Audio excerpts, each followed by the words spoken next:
Welcome back to the PMR podcast. My name is Mitch. I'm an alcoholic addict, and this is episode 15. What's up, guys? I'm Andrew. I'm an addict and an alcoholic. Welcome back to episode 15.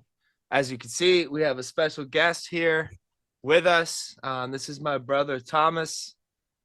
He's 2 years older than me. He's back for Thanksgiving. Happy Thanksgiving, by the way, Oh, everyone. And we're really excited to have him on today for a little bit of like a family perspective episode. T, welcome. It's good to have you. Yeah, thanks, Drew. Thomas, happy to be here. I've been listening to Mitch and Drew while they kind of take us on this journey, so it's really good to be part of it. As I said, or Andrew said, I'm 2 years older. So was with Andrew as he kind of went through what he had, and really proud of where he is now. First off, so pretty cool to see what he and Mitch are building here. Thank you. And I'm super excited to have you on. And it's a different twist on bringing on a guest because you're actually there. So that's a good one. It's a little foreshadowing, Mitch, for when you come here, when I go there, and we do a joint episode together. You know what I mean? When we meet for the first time. That'll be crazy. Yeah, that'll be exciting. But I was really excited about this one. We were talking, Andrew, because and I'll be excited, well, nervously excited to bring on family because I think family know us the best, right? Like, presumably, and they've been with us through the most and love us the most and have been hurt the most potentially. And so for that, I think that's a perspective that a friend gets a glimpse of, but like that family member really gets like all of it. So thank you, Thomas, for coming on and being open to doing that, because I'm super excited to talk with you about everything, and we just get into that. Yeah, of course. Yeah, man. I'm excited. I've been nervous the last couple of days thinking like, shit, like is Mitch about to like expose me, or is Thomas about to like fully expose me as like a fraud? Yeah. So, No I such think thing. I think you're right too. Like I think our family, especially like a close sibling like Thomas is, like they see a lot of the things in ourselves that we can't really even see. Mm. So I'm excited. I'm nervous. I'm nervous to hear his perspective, but I'm really excited about it. Yeah, Yeah. I don't think either of you have anything to be nervous about. I mean, I think I know a lot on Mitch, but besides that, I think I'm happy to offer my perspective. I think you guys are doing the hard work.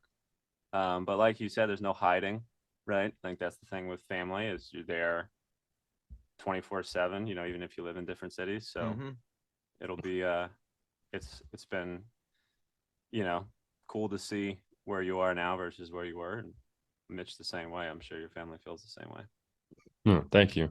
Well, and I think I was just, as I'm sitting here thinking like how crazy it is that we even have an opportunity to do this. I think that's another just a gift of Andrew and I's sobriety, is that we're even able to sit down and like be able to talk like it in this way. So I don't think that should be overlooked. But I did want to ask you, because we do ask every first person the same first question. When I say like an addict or an alcoholic, when that comes to mind for you, what how do you see that? How do you understand that? I think it's changed over time. Even in just the last 2 years. I think you asked me before, I got more visibility into what that world looked like. I would picture someone more down on their luck, not, being active about getting to a better place. Someone who is pretty selfish. And I think now with just more experience, and a little less ignorance, I think that's a big thing with people who aren't around it, is some ignorance, but being around it, people that are genuinely, affected by things outside of their control. A lot of times it's their, whatever you want to say, their chemical makeup, the way their mind works, for whatever reasons. Because addiction is truly medical, at least from what I've been able to see. And being around some of the people that Andrew's been around, it's kind of empowering. I think a lot of those people are really struggling because they're fighting kind of this mental addiction, and they don't have much control over it, but they're trying to live, a quote unquote normal life. I think everyone's life is going to be different. There's no such thing as normal, but they're trying to make the best of their situation. And there's a lot of interfight there. They're not just going and you know looking for the next buzz. I think before that's kind of what I thought was their guiding light, whereas now I think that's kind of what they're fighting against, and they're trying to do something that makes them happy, and kind of be part of a bigger story. Just hearing you say that too, like I didn't know.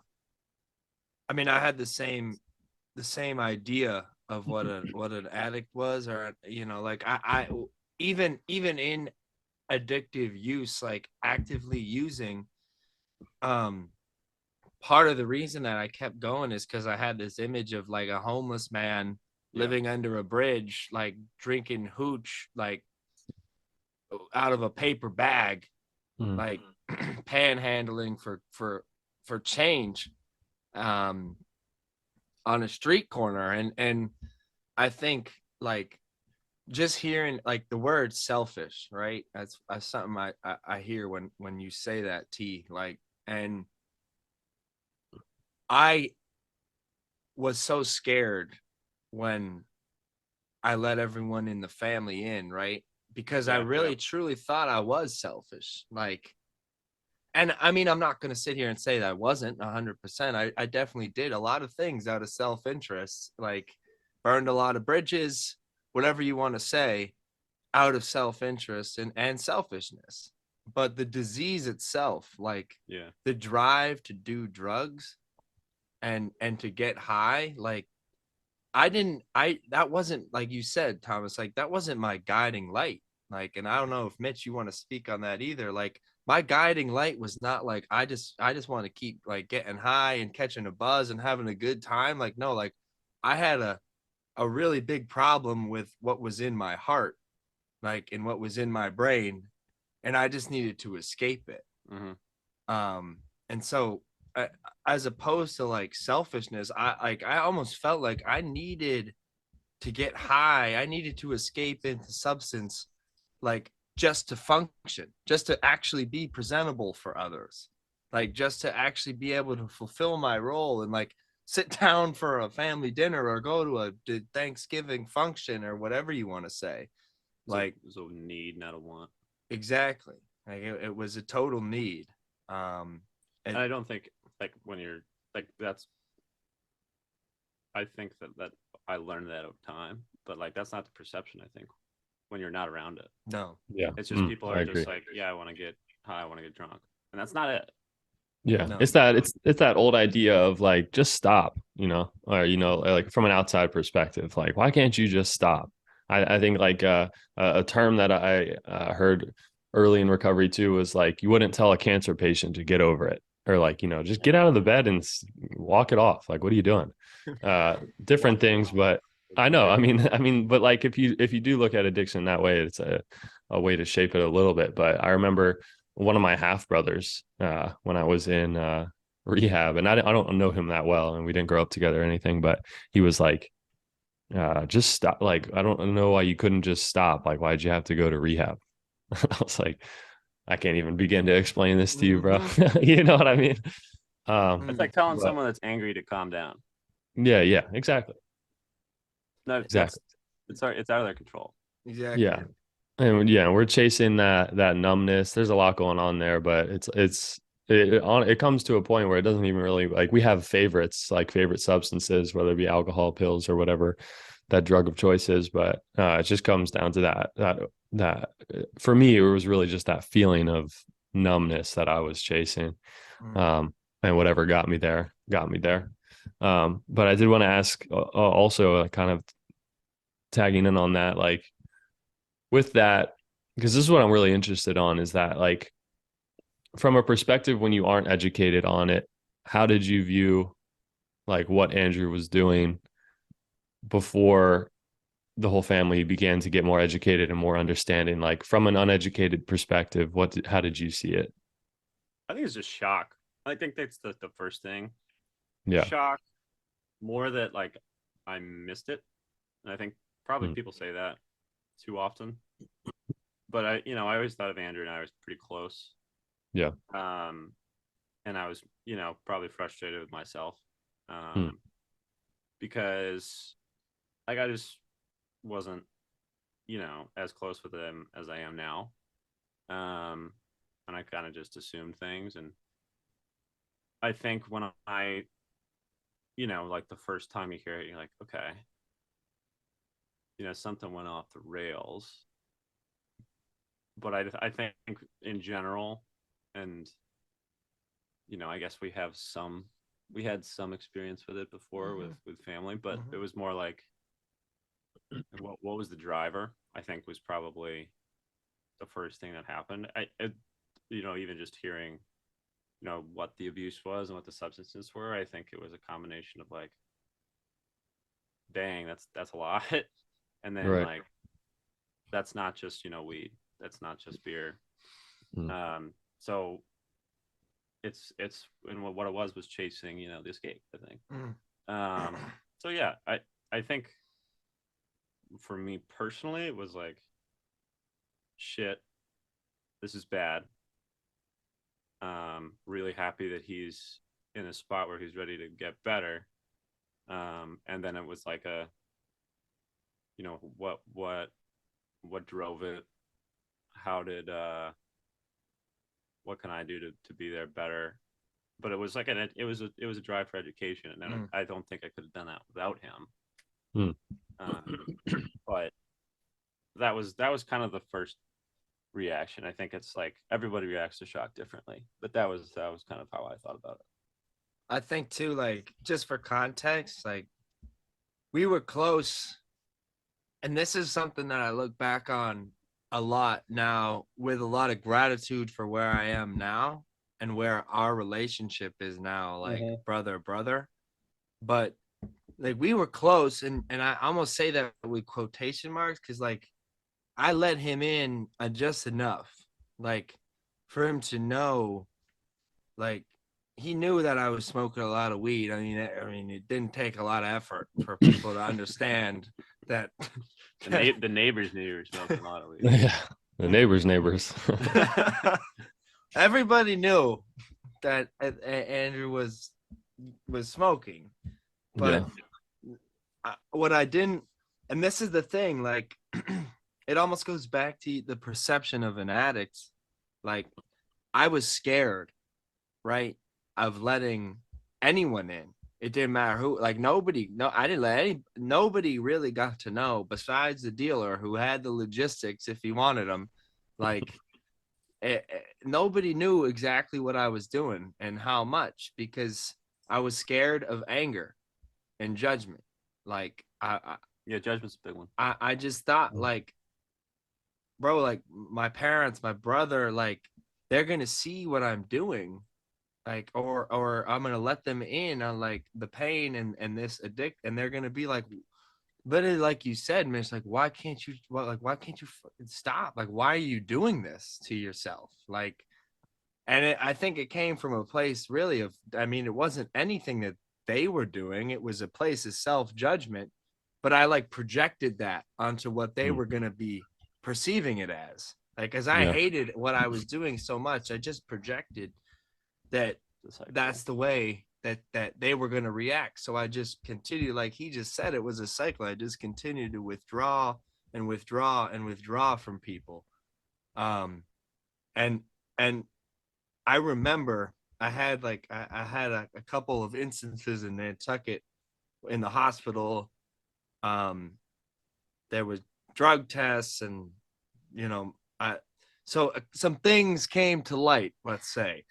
And that was one of the first kind of real glimpses that Thomas got to see, like that you got to see into where, like what I was doing. Mhm. on a daily basis. Yeah, I mean, we were both in college at the same time. Like, I Yeah. think there's some probably recreational use that goes on there. He knows I drink and all this other stuff, but I didn't. The yeah, it like the volume and the frequency of it. I was not even close to aware of. And like you said, when you hide it, you feel more guilt, whatever, and then you have to escape it again. And like it's like a that's how I view it. And Mm. I'm not speaking from the experience that you guys have, so Mm. definitely jump in. But that's how it feels like. I it when I talk with Andrew, that's kind of how I help. That helps to understand why it's not like a oh just stop thing. Mm-hmm. I remember getting on the phone with you and even texting back and forth after that. And you were checking in on me and you were like, "Hey, like what's going on? Like is that like you said you were checking in, but I wanted so badly to just throw a band-aid on it and keep moving. Like, Mm. you know what I mean? It's and I think you've been through stuff like this before, like either with your mom or with Greg, like or with whoever, like loved ones and people that you look up to. Like Right. I was like, I want to throw a band-aid on this thing. Like I had an opportunity, I had a choice to be like, T, like, you know what, I'm really fucked up. I need some Mm. help. Or like, or what I did do, which was like, nah, like it was a slip, it was a mess up. Like I just like it was one time thing. It's not gonna happen again. And how many times have I said that, right? To Right. different people. A one That's what I time was about thing, to ask. Yeah. like, bro, it's unbelievable. And I think from that moment to the about a month or 6 weeks later, getting in Heron, um, a lot happened, but that moment, like my brother said, I think when I was in Heron and I made that first phone call to him, Yeah, I remember that. there was there was a willingness that I heard in his voice just to learn. Like, and that's, I mean, I'm so grateful for that, because what I was scared of is like, shit, bro, like he's gonna be so disappointed. Like he's gonna like that, that's one of my role models, and he's gonna be supremely angry and disappointed at where I'm at. Like, Mm. because that's what I thought. Like I'm a failure, and I think like hearing him say like, no, like I'm proud of you, like you're in the right spot. That was one of the most important like kind of ego boosts, to be honest with you. And in the first few days I was there, that like kept me there. You know what I mean? Yeah. Yeah. Thomas, can you take me into that phone call real quick from your I remember perspective? it because there's a parking lot. There's a bowling, but he only it's one of those situations where you got to get on the phone because you only have your phone for certain whatever. Yeah. Yeah. And it was the first time we had talked, not texted, since you had been at Heron, I think. Mhm. And I think it was. I mean, there was definitely not disappointment in you. It was like I think I was still kind of in the shock period. It was like, damn, what happened? Like what? Mm. Let's like kind of get into this. And you know, I knew like on that call we weren't, gonna we weren't gonna uncover any stones here. That it was like hey, you're good. I'm here. My bad too. Like I'm your older brother, care about you a lot. You're one of my role models. Like I missed this, and I'm sorry about that. And let's here's the I forget what I used like a phrase. I was like, we're at a low spot here, Mm-hmm. and let's both of us we'll get to where we need to go, but it's gonna probably hurt and it's gonna kind of suck for a bit. Mm. But yeah, when he called me, it was just like a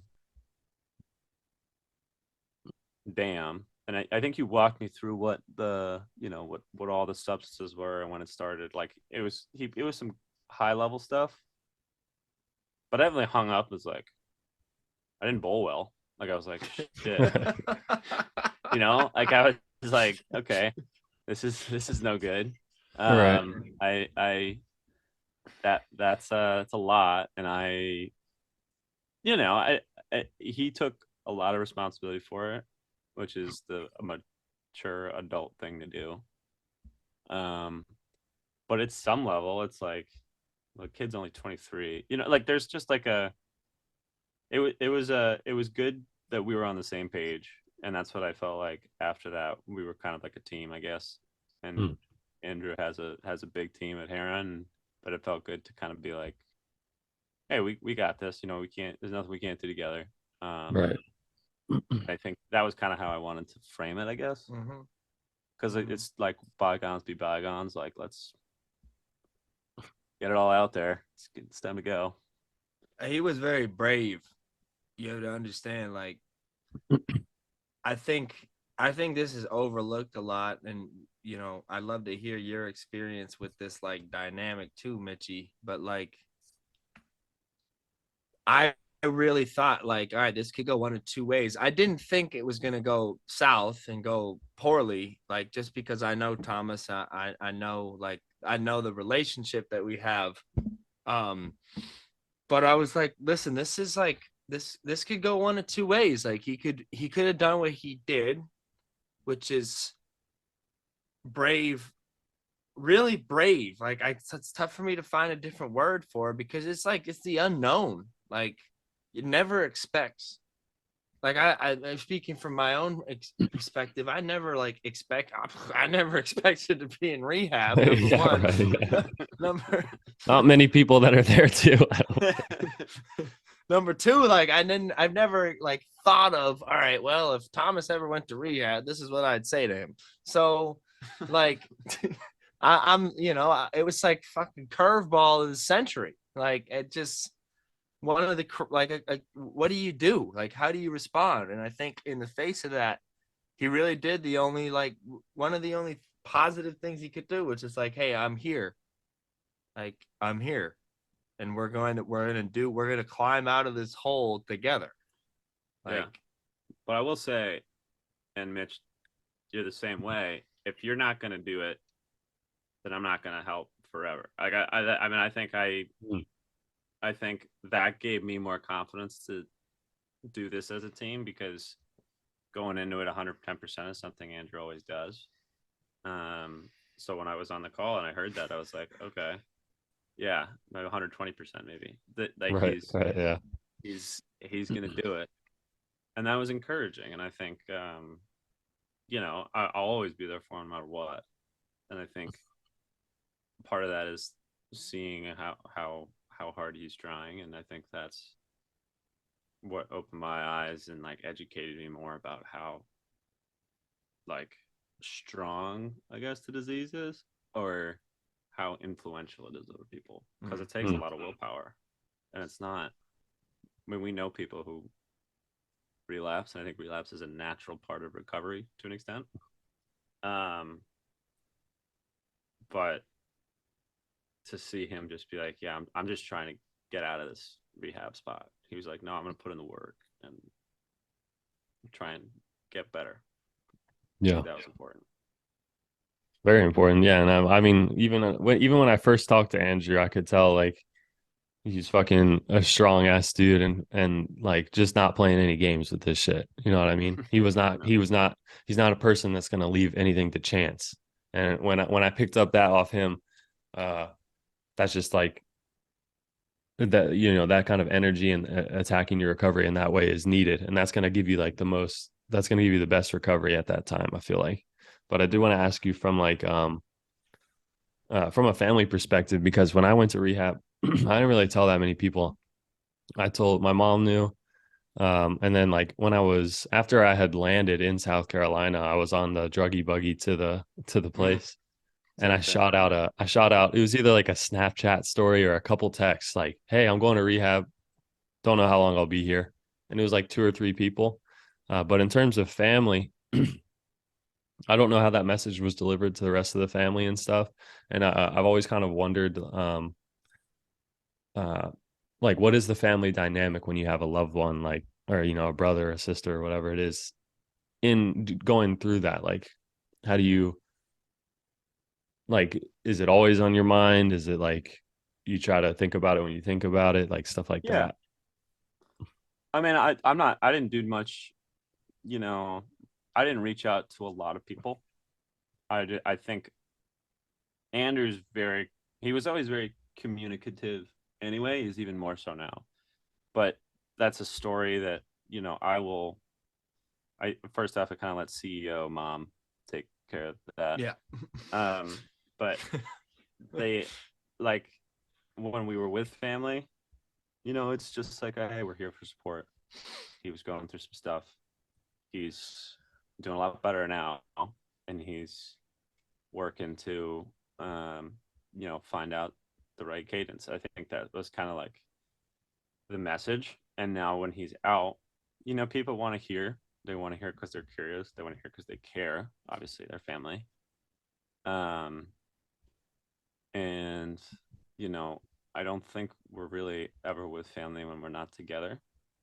And I think to an extent, the way I handle it is Andrew has the narrative. I'm there for support. But if he's telling a story, the first couple months when he was out and people were asking, I didn't really say much. It's more just sit there, be like, hey, I mean, look where you are now, because Andrew will say some self-deprecating jokes every single time, and just be like, well, hey, we're here, we are, we're doing good, and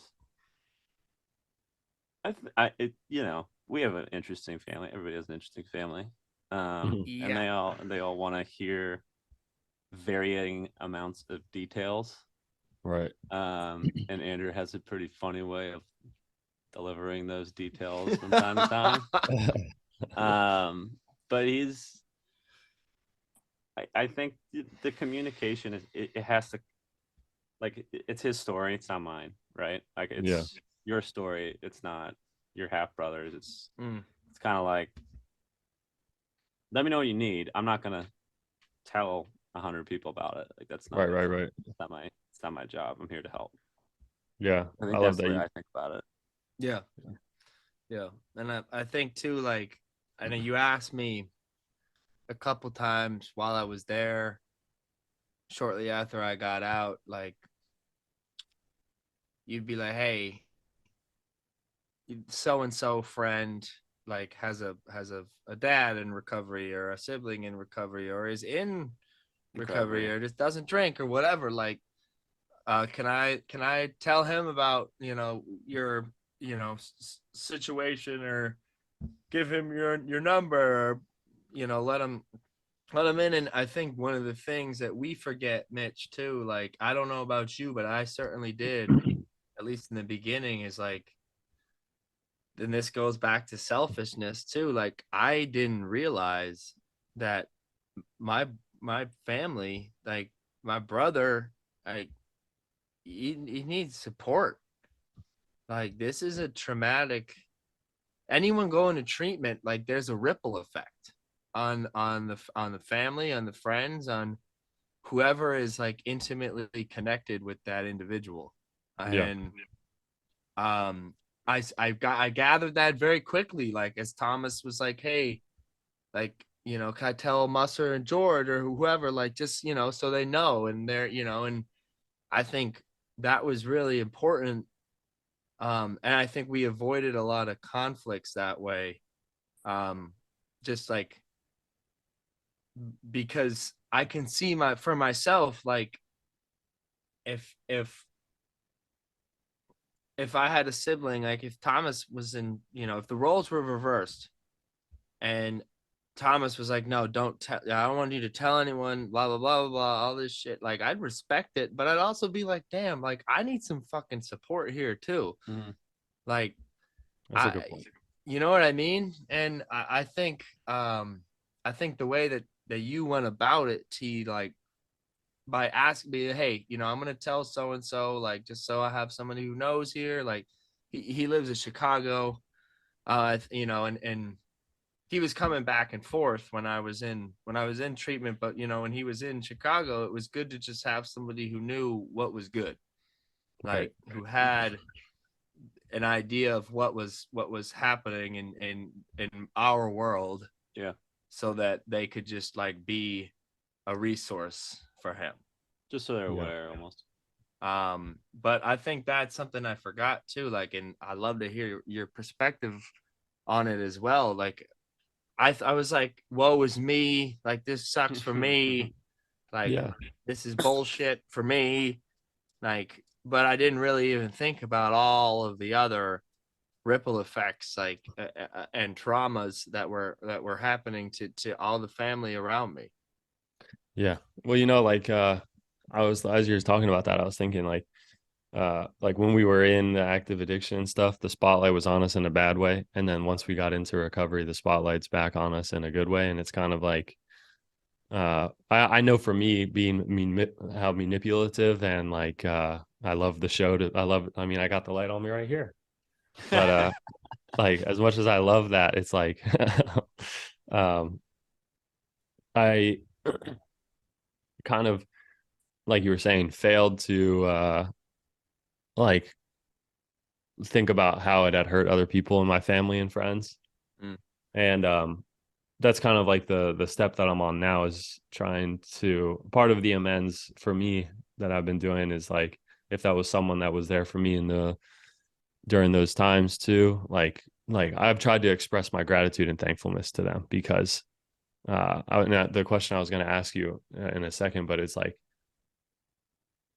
what did like we need, I feel like it's like a tricky situation, because it's like, yeah, we went into there and got sober, and I've had this conversation with my sponsor a couple of times. It's like you got sober and you want to be praised for that to a certain degree, and like want to be re-entered into your friendships, re-entered into your situations kind of seamlessly. I know I did. I wanted to like get back in, except this time I wanted you to say good job too, like, like let's go back to being best friends. And it wouldn't hurt if you told me like once a week how proud you are of me. You know what I mean? Like Yep. some shit like that. And so I'm just being honest, bro.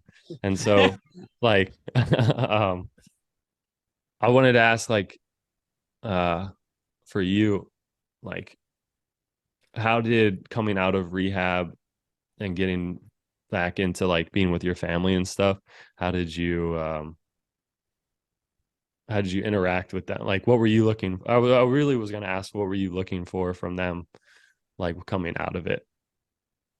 um I think there was a big part of me that like wanted that fucking roll out the red carpet, like look like who's back and better than ever. Like Yeah. look at me, you know. Um I soon realized that this was not the case. That like all I really wanted, I lived at home for a while and I live at home now. Um and I think like really what I wanted was not like trust. I mean, I wanted them to listen to me. Like I wanted my family to listen to me as they had, and Thomas could go into this too, but like Thomas came several times to Heron, um, visiting and doing like family therapy sessions with my father and my mother as well. He did a Zoom one too, I think. Zoom once or twice. And um, what I wanted was like validation that like my shit was real, Mm, like that I wasn't just being weak, that I wasn't just like being selfish and choosing drugs over them, like. And I think like once I started to show that I was making progress, like there was a good amount of praise. Like my parents were very proud of me and happy, and they let me know. But I think I came back, to be honest with you, and I don't know if it was the same like with you. It kind of sounds like it was like I wanted this is just how my family works, and I'm really grateful that I have a healthy core family relationship, like mom, dad, brother, like we all get along pretty Totally. well. But what I really wanted from them was them to listen and for my story to be real, and for us to be able to like continue on, and slowly for me to like, what I wanted was trust Hmm. over time. Independence. Eventually I wanted independence as well. When I first got out, like the first step of that was trust. I was like, and it took a while, right? Like, I know I'd be coming home and my mom would be like looking right in my eyes, like, are they red or they shot? Like, and like she's going to smell my breath and whatever. Like, and I was kind of like double taken. I felt like I was walking around on eggshells, but over time that kind of went away. And again, you can speak on this too, both of you can, but the I felt more like I wanted that red carpet, like with my friends, like, Hmm. and with even in like relationships. And we don't have to go like too deep into that. Like, but I was like, I wanted the people who like didn't, who had, who, in my opinion, like in my twisted, like effed up opinion, thought like I thought that they had abandoned me or whatever. Like, I was like, come back, like look at me, I'm like, look how good I am now. Like, give me my, like, I want my flowers now. Like, Yeah. I'm improved. Like all that other shit, all the terrible things that I did, like it's all gone. That's the Look at old. that. That's the I've old me. worked through all of them. That's the old Yeah. me. Facts. Like I've worked through all of them, so you should have too. So we're good. Like, like I've done all this therapy for the last 60 days, so that Right. means you're healed as well. Right. Like, Right. Right. That's a I good don't story. know. I don't know. That was just how I felt though. Yeah. That's a big part to be pointed out. I completely agree with you. Thomas, how did you feel in like the first um I don't know, let's say like a couple months after he had gotten out of rehab? Like what kind of, you said guys have gotten closer through this experience. Yeah. But, like what does that look like?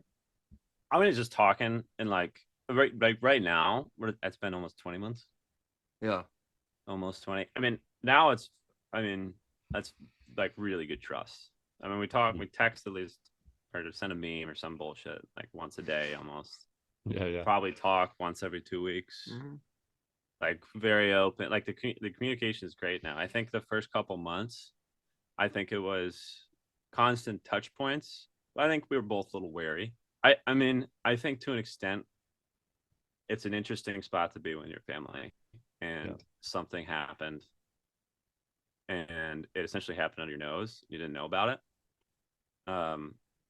So I think Andrew earned that trust, but he, to an extent, needed to earn it. And I Yeah. think, our family probably, maybe more so than other families, is a little bit wary, I guess. I don't know. I don't know. But like, that happened without us seeing it.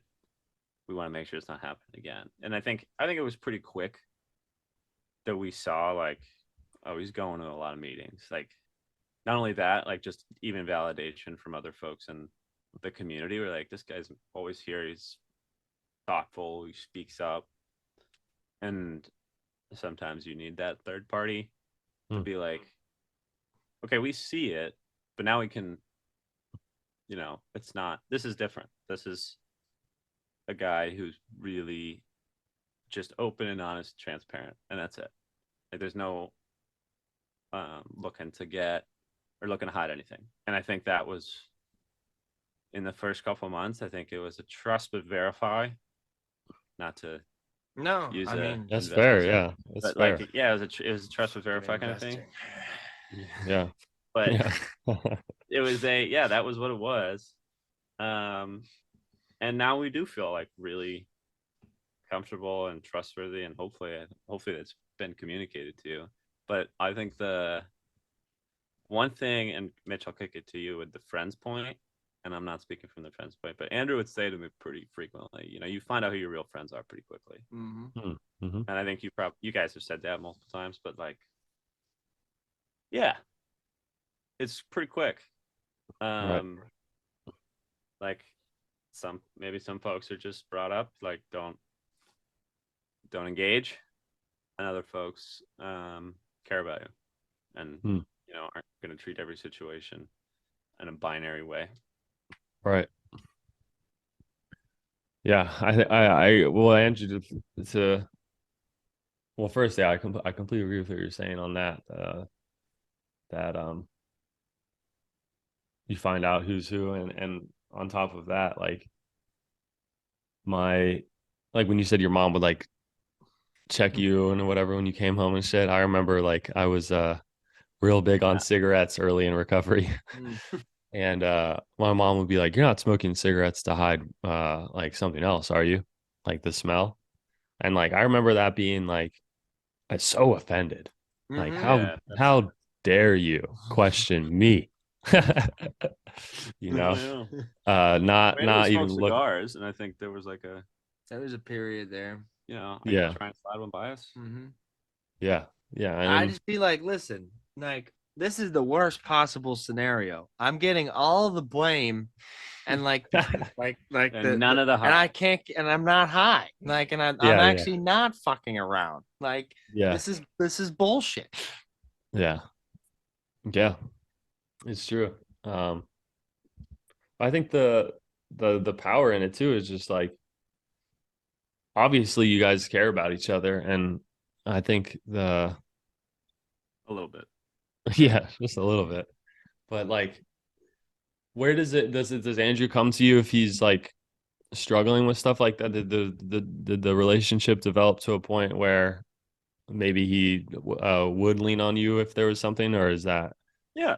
I mean, I yeah, think so. I think Andrew's really lucky. Like, he has a lot of folks, and he has a lot of folks who deal with similar stuff.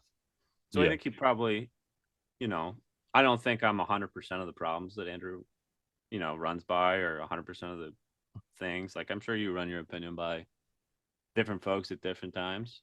Like this morning, you told me you kind of had like last night was tough for whatever reason, and Yeah, dude, I had the worst using dream last night too. mm, Like, and so that's something I told him, just like, yeah, stuff like dude, that. I hate those are the worst too. And you know what sucked about this one, Mitch, is that it wasn't even like a fun substance. Like it was beer. I was relapsing on beer in my dream, and I was Mm, like, what the. it was a Bud Light.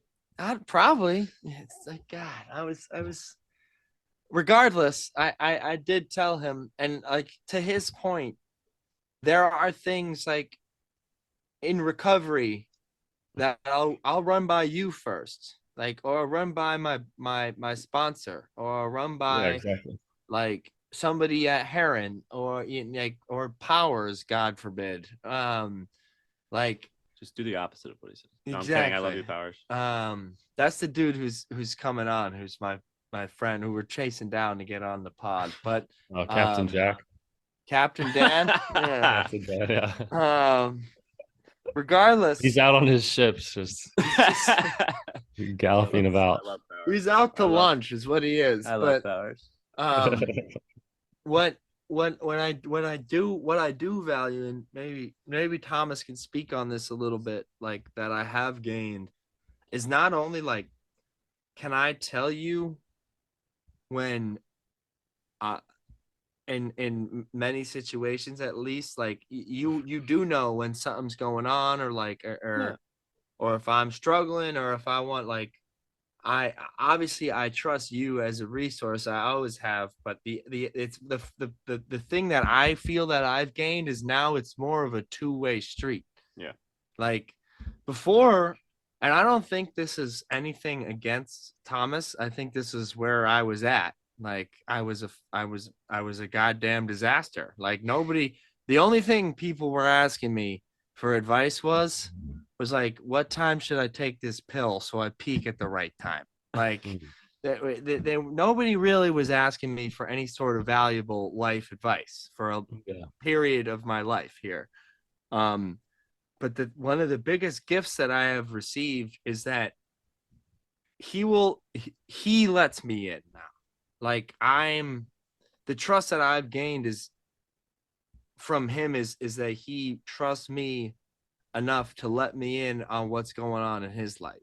Hmm. Like, and I think, and T, you can speak on this too, is like, it's not like we grew up thinking, or like our parents instilled in us that we like shouldn't share our feelings, or that we should bury our shit and not tell anyone. But just like being men and being athletes and being blah blah blah and fraternities and down the line, like Yeah. what we do is like, I think both of us, at least for a period of time, like we didn't really want to talk about feelings, like, or talk about what we were struggling with. Like that's not what guys talk about. Like, you Right. know, we talk about women, or we talk about sports, or we talk about whatever. Well, that Like, and I think that's changed. yeah, it's You can totally. speak on And it. I think it was Emily. And she was like, because we call like when he was using or before, and we just talk about, what'd you do this weekend? How fucked up do you get? Did the Ravens win? How's Lax going? Kind of bullshit. Yeah. Like, it's not bullshit. Like, it's just talk. Like, I think it's still healthy to do that. We still do that. It's like, actually talk. Like, what's up? Like, what's going on in your head? Is there a problem in class? Is it woman pissing you off? Is a guy? Is Richie being a dickhead? um is Mitch being a pain in the ass with all these different microphones? Like, what's up? And I think that, I don't, you don't need to necessarily talk to a million people about it, but I think it's important for everybody to have at least one two-way street like that, and at least have like a release point, because your mind just gets jumbled up. And for me, it's really helpful. I think we've been able to, we're at a point where we're kind of like just really open, and it's transparent. And this process has helped with that for sure.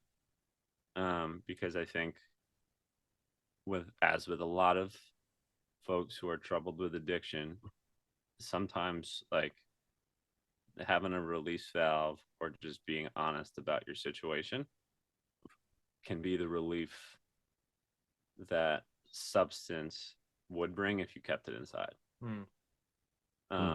So not all the time. I mean, I don't know, again, no situation is binary and not everyone's the same, but yeah, I think that has been a really positive thing that's come out of this for me and Andrew, at least. Yeah. Yeah. Yeah. I mean, I think I don't know. I feel like the relationship part is like really dope to see, like kind of how like the growth through it. I think like how we go through like such like crazy things like rehab, like to go all the way back to the beginning when you're like the preconceived notion of what an addict is compared to like you sitting next to your brother. You know what I mean? Your brother identifies as an addict, and so it's like I think that's a beautiful thing. And like I think that's also kind of a testament to like what we're trying to do in general is kind of bring that like more awareness to what an addict or an alcoholic is, because it's like such an abrasive term to Yeah. like ears that haven't heard them before. um and Yeah, that's like why this is important. yeah. And well, I think that like the when you've been talking a little bit about how you have built the trust and wanted to see things, and that's fair. And I think that's really important too. It's kind of like for people that are listening that are like early in recovery or thinking about recovery or something like that, and like people talk about hard work and stuff like that, it's like kind of seems like, oh, I can't do that. Like that kind of seems like too much. I because I remember I had a lot of feelings of in the beginning, like, my mom and I's relationship's really bad. I can't do that. Oh, like, this dude I burned before I came into rehab. I can't do that. So to like see that you guys like stayed in contact through there. I don't know what kind of experiences you had previously to him getting sober, but like to see the growth and stuff like that, and like how much you guys care about each other and everything like that is truly a beautiful thing. Not to get like sappy in here, but I think it's amazing. That's why I kind of in the beginning of this like didn't even have anything to say, because it's just dope to see that transition, really. Yeah. And I think Thomas could speak on this too for a little bit. Like, I've seen, like, I mean, he's an earthling, as we say, right? He's not an addict, he's not an alcoholic. Um, but to see him, like, not even change his habits, but like change his preferences, like almost out of solidarity with me. Like, That's dope. yeah, just like, asking before, he orders a beer at dinner, or like talking with me through some shit going on, like socially. Or I remember too, and again, not to like make this humorous, but he came to a meeting with me. Oh, this was Um, bad. This he was came actually to a not meeting with great. me, right? Oh, I gotta hear this. And it was out of solidarity, right? He wanted to be there to support. Like, I invited him to come, like totally a cool move on his point. Um, but there's, it's local, and there's people in there that we both know, and like, and that doesn't mean anything to me because I gotta be there. But like, Thomas is sitting there, and I didn't tell him that when we go around, like, it was a meeting where you go around and you say, "Hi, I'm Andrew and I'm an alcoholic," or whatever. Hi, Andrew. And I actually blame you for this. you should. And I didn't tell him that he could just say, "Hi, I'm Thomas and I'm here to support Andrew or my brother or whatever." The open But I meeting. say, "Hi, I'm Andrew, I'm an alcoholic," and then Thomas says, "Hi, I'm Thomas and I'm an alcoholic." And I was like, "Oh." I felt really bad. And then like the people that we knew came up to us, Yes. like, I didn't know both of you guys. And I was like, no, I didn't know what to say. There's I was people just coming like, to us after the meeting, like parents Thomas, of people we Thomas, know, glad people you're we glad you're know. here, man. It's like, Glad you're here. they're like, "Oh, we're glad both of you, huh?" Yeah. Like, holy We'll shit. get you a Right? phone list. like, no, I don't. I fucked up. I was basically kind of how I left it. That's actually really funny, bro. And I didn't That's know. Yeah, it was bad. And yeah, I It don't. was It was. so. I didn't really realize how. I mean, I think people identify that way for like a reason, and it's a powerful like start to a meeting. And I just, yeah. like, I can't. I don't want to mess up the flow here. Yeah. So that was not great. And That's But it was good to be awesome. at that meeting. but that's that bringing it back full circle here is that the fact of the matter was that he, like, I mean, dude, like, you ask him, I mean, you ask either of us 6 months before we did that, like, "Hey, do you guys want to go to an AA meeting?" Like, Right. no. Like, are you out of your goddamn mind? Like, and probably even, ask him in any other situation, and he'd be like, "What are you fucking talking about?" Like, but because he knew it meant something to me, like, he was willing to get uncomfortable, like, Mhm. and do something that was out of his comfort zone. But because he knew I was also doing something that was out of my comfort zone, like. Yeah. And Yeah. I think People don't get enough credit for going to those meetings. Those are hard meetings. Well, I was I really gonna ask you. I really want to know what your perspective was on being in there. I was first off really impressed because Andrew raised his hand and was like the first one to speak because he's a kiss ass. I'm But not surprised by that. thank you. I'm kidding. No, it's impressive, and he has good points, and it's real. It's just eye opening. First off, you see people that you had no idea were struggling with addiction or alcoholism that you've Mhm. known for years, and It humanizes it too. Yeah, it humanizes exactly. And you see kind of both walks, right? Like, you got folks who have been able to do it, and then folks who are back for the first time in years because they had a tough holiday or something, right? So, Mhm. it affects everybody indiscriminately. You gain some real perspective on, where Andrew is, because and where you'd be, Mitch. I mean, the only folks really in there are older folks because they're Yeah. the only ones that are committed to going. I think when you're younger, people don't want to go because they don't want to be, for whatever reason, I think there's a variety of reasons why they don't go. But Hmm. by going, you're able to see, the paths you can take, the hard work that it takes. But it's like the reason I go is it's always easier to do something as a team versus individually. I think I've always believed that, Yeah, the group. even if the Yeah. team is two people. Because now you're not accountable for just yourself. You're accountable for the other guy, and you're going to work that much harder. So Yeah. that's kind of how I viewed it. But I mean, if you're a loved one and your loved one is going to one of these meetings, I thought it was really helpful for me. I don't know if mom and dad have ever gone, but like it's a helpful. You just get to see it. Yeah. More understanding and more Yeah. yeah, it's just more real. It's kind of like I used to be like, I'm going to a meeting, and and it's funny because like a lot of my friends would be like, okay, Yeah. and I'd be like, in my head, I'd be like, don't you want to know what happens there?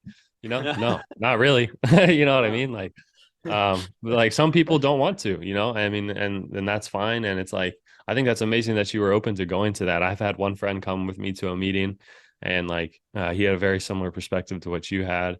And that's that was very powerful for me. Like he like asked me, can I come to a meeting? And Mhm. I was like, damn, like uh for me personally, and I imagine Andrew, you feel the same way.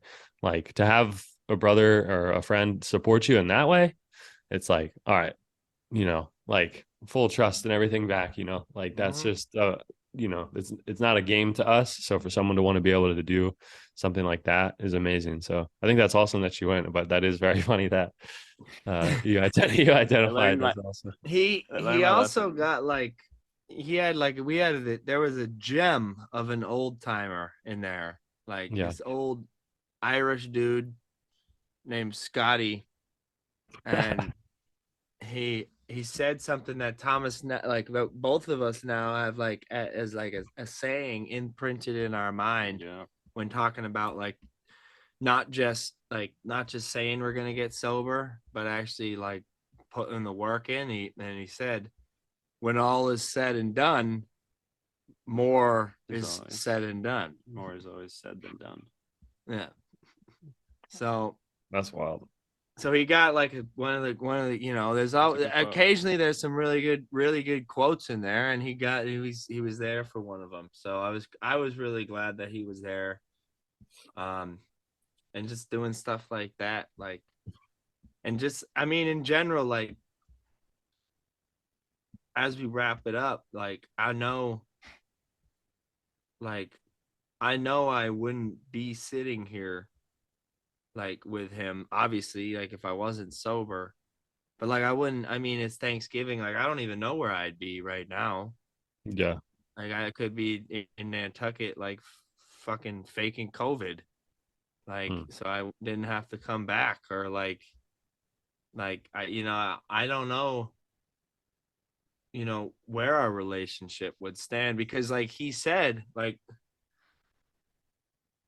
he's Thomas is there for me, like always, as long as I'm willing to be there for myself as well, like to work myself. But like if I were to be continue to like withdraw and dive deeper into my addiction, like who knows what kind of terms we'd be on. Like it's a toss up, and we don't have to worry about that today. Like I don't have to Hmm. think about that, but just like having a little bit of that thought in the back of my mind occasionally helps to put things in perspective. Like, and it's powerful for me, because it's truly like one of my strongest assets in my life is having this guy in my corner. Hmm. Well, you're always there for me too, and I think as part of being sober, it's Mm. nice to. I mean, it's just different now, and part of why we're best friends now is it's the communication. It's just, but it's a good that's why you go to the meetings and stuff like that. Right. Take the steps. Right. Yeah. It's amazing to see like the who's coming along with us on the journey. You know what I mean? And like, who's down for whatever? Because that's kind of the fun part. You know what I Exactly. mean? Sounds like Thomas is down for whatever, bro. Like, He is. He'll do it. and Try to be. that's a good person to have on your team. Um, but yeah, I think the family perspective is very interesting, especially from a brother, because brother's going to bring a different thing than a mom or a dad, or, or a sister or whatever. Everyone's going to have that different perspective. And I feel that like we talked a little bit about like that man's man. And I would imagine like if you have brothers and it's like, you good, bro? I'm good, bro. And that's it. You know what I mean? As So far as like it to see you guys having growth into something more than two sentences or two words is awesome. Like that, like just kind of letting some of that stuff down. And I think Andrew, you kind of started that with going to rehab is an extremely vulnerable position. You know what I mean? And coming out and talking so openly as you do and stuff like that makes everyone around you feel like they can, if they see you doing it, okay, maybe I can do that too. So I think that's awesome. Yeah, man. And just to like close, like this man, like he it's 1:15 in the middle of the workday. Like this dude isn't gonna take a lot. Like there's not a lot of things that are gonna take this man away from the middle of a workday. Like and truly, like it's funny, but it's like, all right, well then clearly this means something to you. Yeah, Yeah. Like, and of that's course. again, that just shows me like, I don't like work that much. oh, au contraire. But you know, It's Yeah. it's important stuff, and I think what you guys are doing is really important because like before you got into this, we had the stigma, or I did. Mm. People don't recognize what alcoholics and addicts go through, and unless you're around it, like you're gonna keep thinking it's just stop. It's not. Yeah. That's not the way it is. It's at least as far as I can see. Because if Andrew wanted to stop without going to rehab, then he would have, just based on what his personality is and what I know Good he's point. capable of. So, like, it takes a lot of effort, and I'm not doing it nearly as much as you and Andrew. So, But you're a very important piece, though. mm-hmm. You're a very important piece, that's for sure. Sure, man. But yeah, thank you so much for coming on. I mean, it's awesome to see you, and it's another person in Andrew's family that I've met. But I am excited to someday we're all gonna meet, and I'm sure we will. we'll go bowling. We'll go bowling. Yeah. All right. That's full Yeah. circle. Let's right go. there. Yeah, we'll Bowling- watch the bowling- Ravens beat on the Patriots. Yes. I was gonna say I'm predicting a. Is that in the frame, It's in Steve? the frame. Yeah, Don't cut that out. Don't it's cut real that in the out. Cut frame. that out. Steve, don't cut that. Patriots win 22-17. 22. This- Well, they can't score 26. touchdowns. Defensive touchdown and 5 field goals. The Patriots stink on Thanksgiving. There's my bold prediction of the day. Who do you guys play on Thanksgiving? Vikings. Vikings. Oh yeah, Frauds. that should be a riveting game. We'll see. No, But thanks for having me on, guys. You guys are both doing Yeah. great stuff. Mitch, I can't wait to Of meet you. course. Yeah, I can't wait to meet you as well. Very Thank proud you of for this sharing. guy. Always Yep. proud of him. I was still a better shooter than him, Yeah, there it is. but he could beat the crap out of me, so I can't say too much That's about right. him. Yeah. It's correct. Yeah. Yeah. Well, thank you so much for coming on. It's been awesome.